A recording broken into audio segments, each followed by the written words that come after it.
Breaking news from Moscow. Tonight, the heart of Russian power is gripped by turmoil. The Kremlin, long a symbol of unshakable authority, now finds itself in the throes of a crisis not sparked by foreign adversaries, but by internal chaos and uncertainty. The city's skyline, usually a testament to Moscow's might, is now shrouded in anxiety, as emergency vehicles gather and security tightens around the seat of power. At the center of this storm stands Vladimir Putin. Once hailed as a master strategist, he is now reeling from a string of humiliating setbacks in Ukraine. In a move that has sent shockwaves through Russia's political and military elite, Putin has initiated a sweeping purge of his top military brass. The atmosphere inside the Kremlin is tense, as generals and senior officers face the very real threat of dismissal, or worse.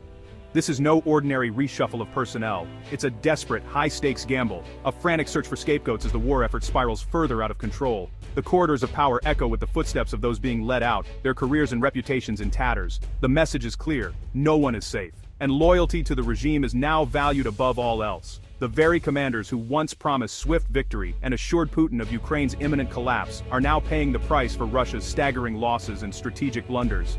Their faces, once filled with confidence, now betray deep worry and resignation as they exit the stage, scapegoated for failures that run much deeper than any single individual.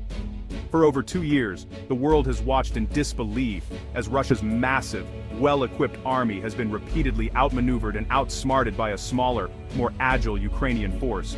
Ukrainian troops, fueled by determination and international support, have turned the tide against what was once considered an unstoppable military machine. Russian convoys, bogged down in mud and confusion, have become a symbol of the campaign's failure. The Kremlin's relentless propaganda machine can no longer conceal the grim reality on the ground.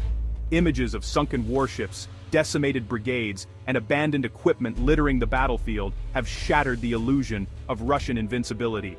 Each destroyed vehicle and every lost position is a stark reminder of the cost of miscalculation and hubris. Putin's public dismissals of his top commanders are more than just a search for competence. They are a brutal public admission of failure. These televised firings are meant to project strength, but instead, they reveal a leader desperately trying to maintain control. The hunt for loyalty has replaced the pursuit of victory, as Putin seeks to surround himself with those who will not question his authority, no matter the cost. The ongoing purge has exposed the deep rot at the core of Russia's military establishment. Corruption, once an open secret, is now impossible to ignore.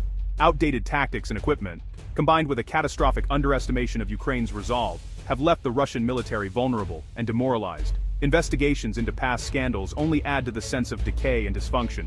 The stakes have never been higher. This war is no longer just about territory or influence. It has become a battle for the very survival of Putin's regime and the future of Russia's military as an institution. Inside the Kremlin, the atmosphere is one of suspicion and fear, while on the front lines, Russian soldiers grapple with plummeting morale and a growing sense of abandonment. The chaos at the top is mirrored by disaster on the battlefield. Disorganized retreats, abandoned positions, and a lack of clear leadership have left Russian forces in disarray. The once feared Russian military machine now appears fractured and vulnerable, its weaknesses laid bare for all to see. Across the ranks, frustration and disillusionment are spreading like wildfire. Soldiers question the purpose of their mission, while empty outposts and whispers of protest hint at a growing rebellion within. The war effort isn't just faltering, it's collapsing from within, undermined by mistrust, incompetence, and a lack of clear direction. In the end, the final move has been made by a leader backed into a corner. Putin, once the architect of Russia's resurgence, now sits alone, haunted by the consequences of his decisions. The Russian flag, lowered in mourning, signals what many have long suspected: the war, for all intents and purposes, is already lost. The desperate gamble has failed, and the world watches as a once mighty power faces the reality of defeat. The list of dismissed commanders reads like a who's who of Russia's invasion force. In a move that has sent shockwaves through the Russian military establishment, the Kremlin has begun a sweeping purge of its top brass. These are not just minor officials or backroom strategists. These are the faces that have defined Russia's war effort, now suddenly and unceremoniously removed from power.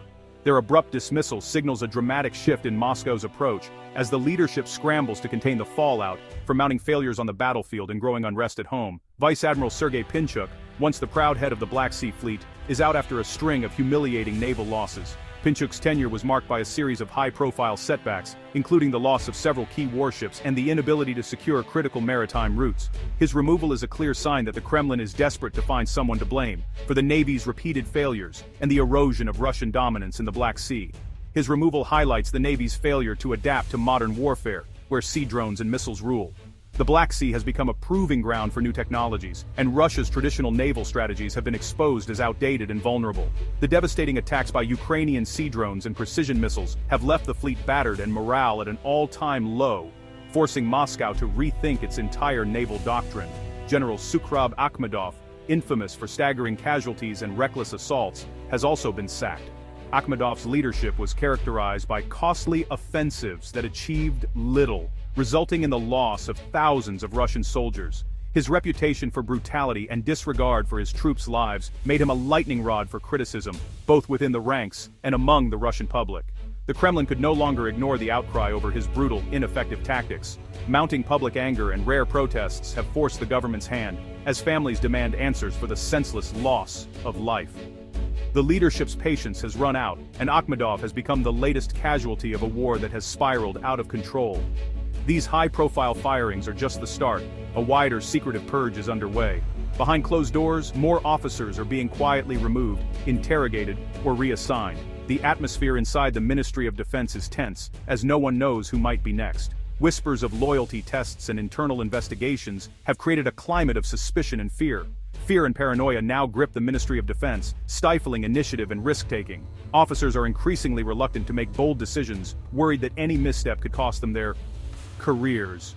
Or worse, the chain of command is paralyzed, with many simply waiting for the next round of purges to claim more victims. Official reasons are vague, but the truth is clear. These men are scapegoats for a war conceived in delusion. The Kremlin's statements offer little explanation, relying on generic phrases about restructuring and new leadership. But behind the official language lies a desperate attempt to shift blame away from the architects of the conflict and onto those who carried out their orders. Putin's reshuffle is a tacit admission of strategic disaster. By removing his top commanders, he acknowledges, without saying it outright, that the war is not going according to plan.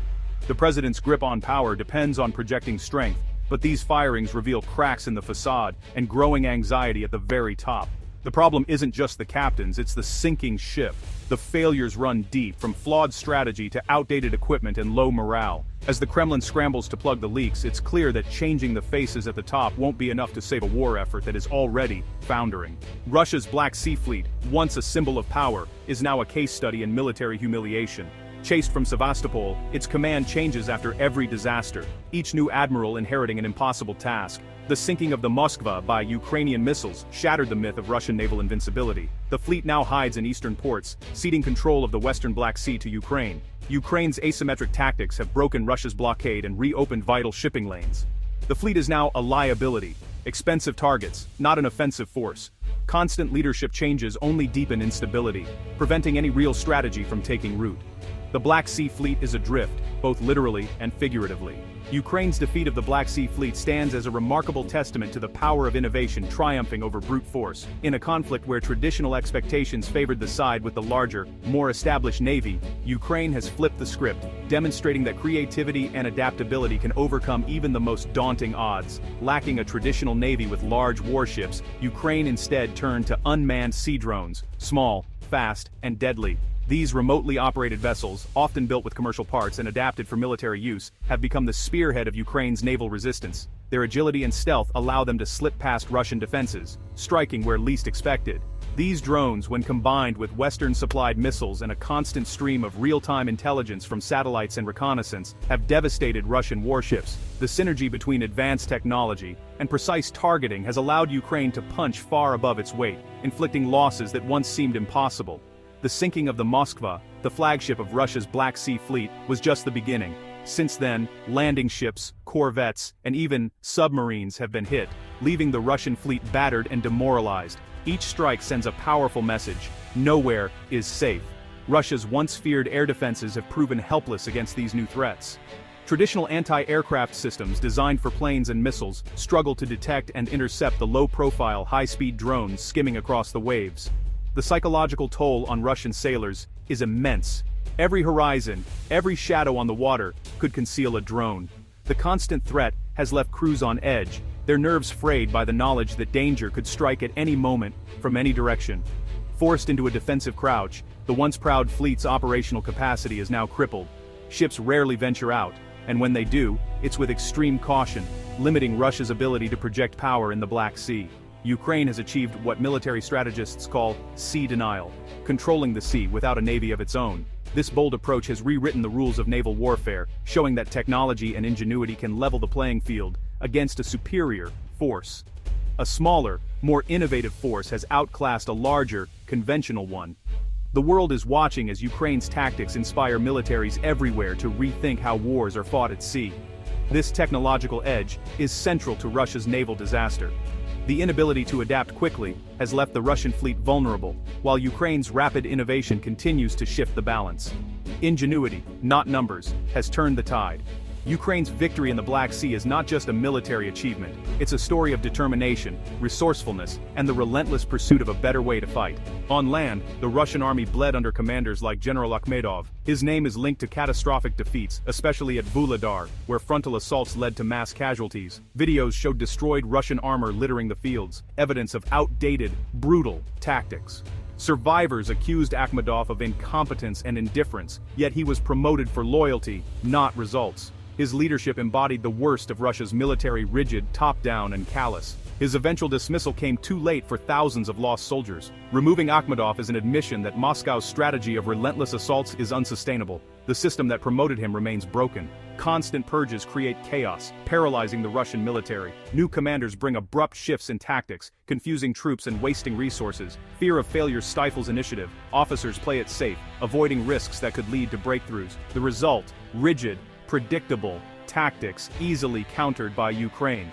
Trust and cohesion erode as competent leaders are replaced for political reasons. Morale collapses, cynicism and resentment spread. Leadership instability drains experience and institutional knowledge. Hard-won lessons are lost, mistakes repeated, casualties mount. The army is trapped in a cycle. Failure breeds purges, which breed more failure. It's a death spiral with no easy escape. An army afraid to think for itself is doomed to lose. Russia's purges echo Stalin's Great Purge of the Red Army in the 1930s. Stalin's paranoia led to the execution or imprisonment of experienced commanders, replaced by loyal but incompetent officers. When Nazi Germany invaded, the Soviet army was unprepared, suffering devastating defeats. The climate of fear stifled initiative and creativity, leading to disaster. Putin's purges aren't as bloody, but the principle is the same: political loyalty over military skill. The result is a brittle, less capable military. The echoes of 1941 are clear: a leader convinced of his genius, a weakened army, and looming disaster. Unlike the Soviet Union, Russia today lacks the resources to recover. By gutting his own command, Putin is accelerating defeat, not securing his regime. History shows this bargain is always fatal. Chaos at the top poisons the entire Russian military. Constant leadership changes disrupt logistics. Ammunition, food, and medical supplies go missing. Frontline troops feel abandoned. Discipline breaks down, and desertions rise. Soldiers fight not for country but for survival. Military bloggers, once loyal, now openly mock the generals and expose failures. The Kremlin has lost control of the narrative. The truth is leaking out. Internal collapse is the clearest sign of defeat. An army can survive losses if morale and command hold. But Russia's are crumbling. Purges accelerate the breakdown, creating a cycle of failure and blame. The institution is breaking under a war it was never prepared to fight.